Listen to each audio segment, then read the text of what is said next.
এবং আগামী দিনের কর্মপন্থা নিয়ে দু চারটা কথা যদি না বলি তাহলে মনে হয় একটু অসমাপ্ত থেকে যায় ব্যাপারটা।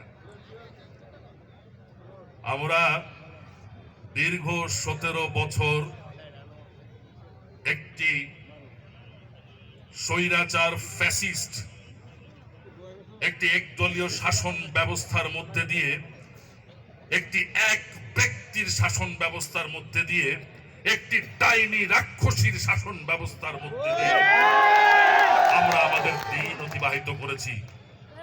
প্রতিটা মুহূর্তে আমরা আন্দোলন সংগ্রামে দলের প্রয়োজনে যখন রাজপথে নেমেছি তখনই হায়না এবং তার এই ডাইনির লেলিয়ে দেওয়া গুন্ডা বাহিনীগুলো আমাদেরকে দমন করার চেষ্টা করেছে,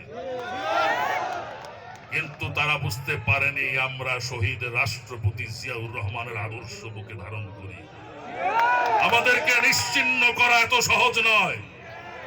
যেমনি তারা 1981 সালে ষড়যন্ত্র করে 30 নভেম্বর আমার নেতা শহীদ রাষ্ট্রপতি জিয়াউর রহমানকে হত্যা করে ভেবেছিল এ দেশ থেকে জাতীয়তাবাদ নিষ্মূল করে দেবে, শহীদদের আদর্শ নির্মূল করে দেবে, কিন্তু পারেনি। কারণ সেদিন এক জিয়াকে মেরেছিল লক্ষ জিয়া বাংলাদেশের ঘরে ঘরে জন্ম। আমার নেতা শহীদ রাষ্ট্রপতি জিয়াউর রহমান 19 দফা বাস্তবায়নের মাধ্যমে এদেশের মানুষের ভাগ্য উন্নয়নের কথা বলেছিলেন। আমার আরেক নেতা, আপনাদের সকলের প্রিয়, আমাদের সকলের প্রিয়, আমাদের আস্থার শেষ কেন্দ্র, আমাদের ভারপ্রাপ্ত চেয়ারম্যান জনাব তারেক রহমান সমস্ত দল মত সবাইকে নিয়ে আলোচনা করে 31 দফা প্রবর্তন করেছেন বাংলাদেশের মানুষের ভাগ্য উন্নয়নের জন্য। সেই 31 দফা আমাদের বিএনপি সহ তার সকল নেতা কর্মীদের ভালোভাবে জানা উচিত, বোঝা উচিত, কারণ তাদের দায়িত্ব হচ্ছে এই 31 দফাটা সাধারণ মানুষের কাছে পৌঁছে দেয়া।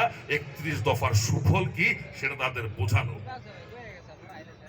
কিছু মনে করবেন না, ইদানিং অনেক জায়গায় যে বা অনেক খবর শুনে, অনেক পত্রিকা পড়ে যে জিনিসগুলো আমরা দেখতে পাই, যে আমরা হয়তো ভেবেই নিয়েছি যে 5ই আগস্টের পরে, স্বৈরাচারের পতনের পরে আমরা সেফ জোনে চলে গেছি বা আমরা সরকারে চলে এসেছি। আসলে কথাটা ঠিক না।